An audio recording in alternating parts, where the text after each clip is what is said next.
Okay, we're walking up to the structure. Water meters in the front. A tree. I get it. This is a crepe myrtle. Ornamental. The tree should be closer than 25 feet to the structure. And over here, there's your main water shutoff valve. And this is your gas line as you come up to the structure. Coming into the garage, this is your electric service panel, your load center. That's your energy rating statement on it. Right there. 200 amps. Hand labeled. We have AFCI in the garage, in the bedrooms. It's in the bedrooms. The windows are double pane, vinyl frame.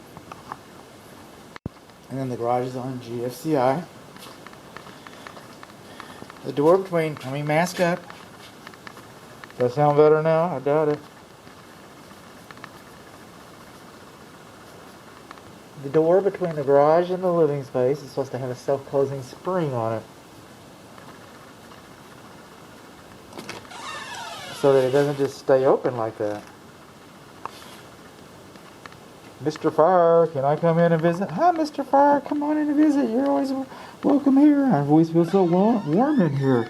Yeah, Mr. Fire, come on in. The door's not locked. Okay, so that's what it's for. Statistically, a lot of fires start in the garage. Some people take the spring off. I get that.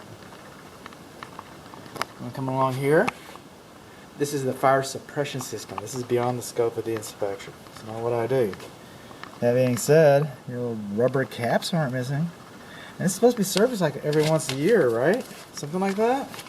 When's it supposed to be serviced? I got this right here. It's 2013.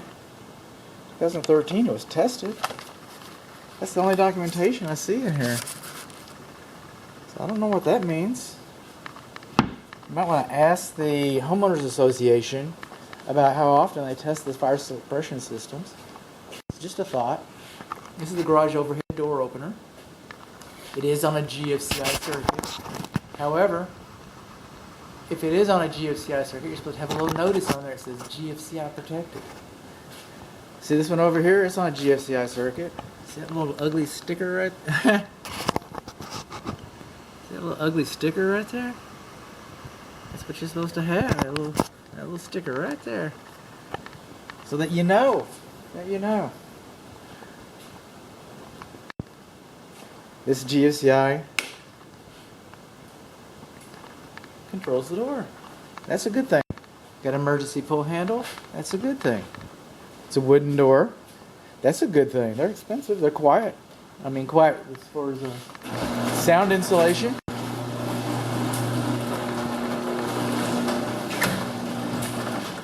The optic sensor. What you don't have. What you don't have is a pull handle inside of the door or outside of the door. Pretty ugly on the outside of the door. And like I said, this is a wooden door with a metal frame. But can you see how it's bowing? The door's bowing under the weight of the door. It'll take its toll after a while. I don't know how to tell you to fix it. I had one that did the same thing. When it finally gave up the ghost, I didn't have the funds to replace it with another wooden door, so I went with a metal door. Noisier.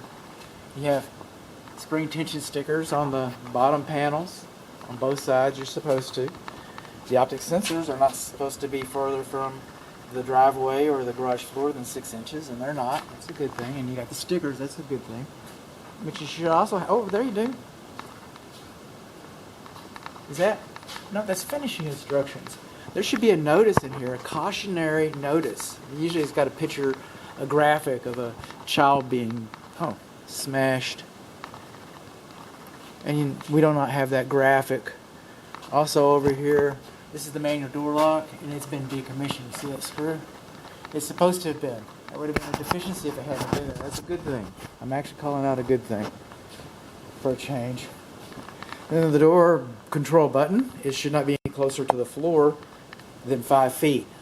I'm vertically challenged. This is a lot closer to the floor than 5 feet, I gotta tell you. And that keeps the little hands from coming up. So this should have been higher. Should have had a notice posted beside of it, like the notice that's missing from that door. So, and that's my method. That's my method. Let's see here. How's it going to go in the report? Okay, the safety notice is not by the door switch and not on the door. Pull handles not inside of the door. Door control button is too low. It's a wooden door with a metal frame. The door is bowing a little bit right there. Right there. And the weight, look here, the header, it's bowing as well. See that right there? The weight of the door, it's bowing a little bit right there. And then, see if I can find it here. Wood mulch underneath the drip line is conducive to wood-destroying insects, termites. I get it. People like it. That's attractive. I like it. I got it next to my house. These lawn sprinkler irrigation lines. Okay. This is a community system. It's beyond what we're doing. But they're supposed to be stapled every 12 inches. They can be above the ground like that, but they're supposed to be stapled every 12 inches. This right here, it's called a weep hole. Okay? Ownership 101. All roofs leak. All walls leak. We expect them, we build them, we engineer them to shed water faster than they accept it. So on these weep holes, sometimes most of the time, the only thing that comes out of them is vapor. I've seen a couple events. I was close to a couple events where water actually came out of those weep holes, and it'll come out of there. That's what they're there for. That's what they're there for. But most of the time it's vapor. I hope you don't see water come out of yours. I surely don't. But where I'm going is, see, these are fenestrations. That's French for hole in your wall. But anyway, over these lintels, you'll see we've got weep holes. Now, why we don't have them over the arched ones, I'm just not sure. But we don't usually find them over arched windows. But I guess because they don't have the lintel, the straight lintel. That's what it is. I'm learning. So we come over here to this lintel, over the garage, and we don't have any weep holes. There aren't any weep holes here. The exterior lights are sealed, as they should be. These bushes are just a little too close for comfort. I don't know how you're going to get around it. Of course, that makes the grading and drainage between the sidewalk and the structure level. So that'll make my report. I don't know how you're going to get around it. But there we are. Double pane. It's called a glazing strip. So some of the glazing strip, that one's just kind of boogered up. I don't expect to see too much of that. Bang, bang, bang. I think there was hail here.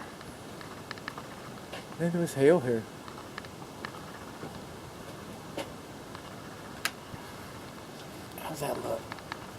Not too good? Okay. We'll talk about that in a little bit. Then right in here,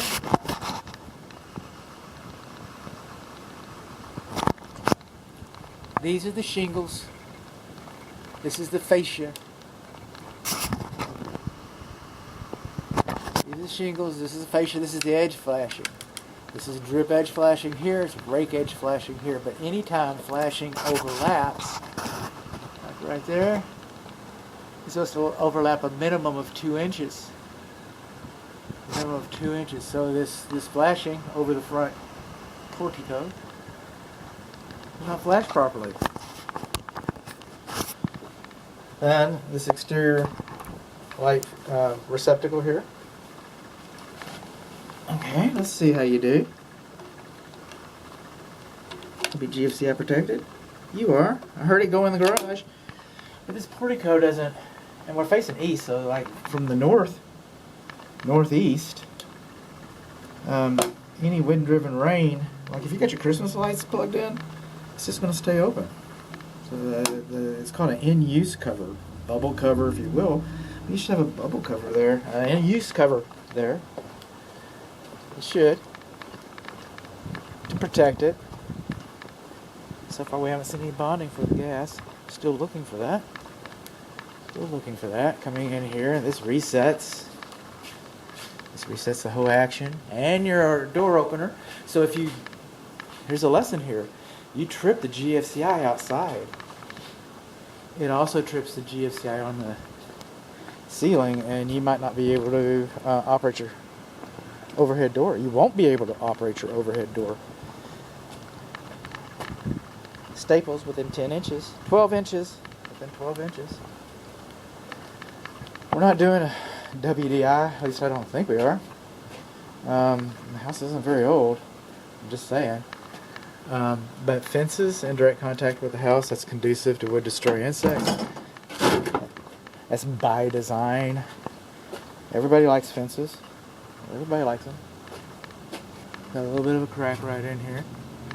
That's really not even, I don't know if it's between the brickwork or not. One thing I haven't noticed on this whole wall, from this corner to this corner, I haven't seen an expansion joint, a control joint. I haven't seen one of those. It's a lot of wall. We're going to expect it to move a little bit. We expect it to move right here. We expect it to move right there. Okay. What else we got? We got a little bit of cracking right over here too. This is the front portico right there. Expect it to crack right there. This is kind of bad, but I mean, I don't know. This is like a no-win situation. But we should have kick-out flashing right here so the water doesn't run down the wall. It doesn't run down your carriage lamp. Where is all this water going to go? It's going to go on this guy. Is it going to last very long? I don't think so. We'll find out. Yeah, my money's on short life. Fence touching, wood mulch under drip line.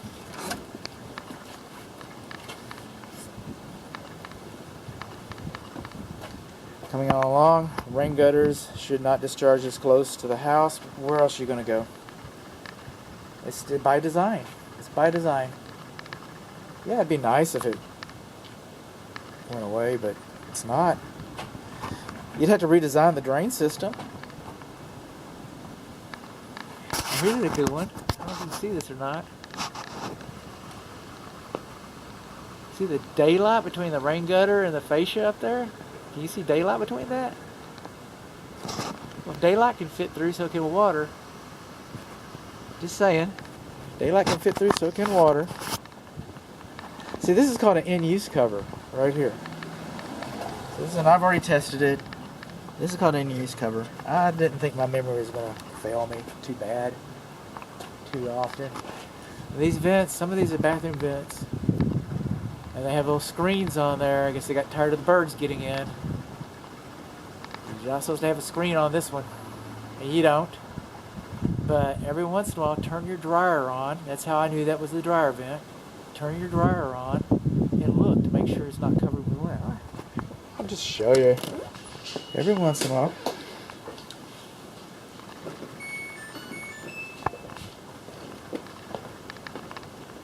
I held my breath. I guess I didn't hold it long enough.